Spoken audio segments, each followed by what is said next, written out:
لا تجعل لليأس سبيلا لفؤاد آمن بالله. هل يحزن من أيقن حقا أن الفعال هو الله؟ لا تجعل لليأس سبيلا لفؤاد آمن بالله.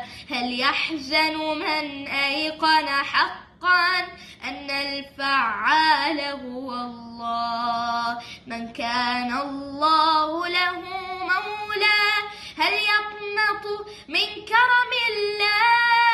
لا تيأس من روح الله واستبشر بعطاء الله. لن يغلب عسر يسرين فانظر في آيات الله.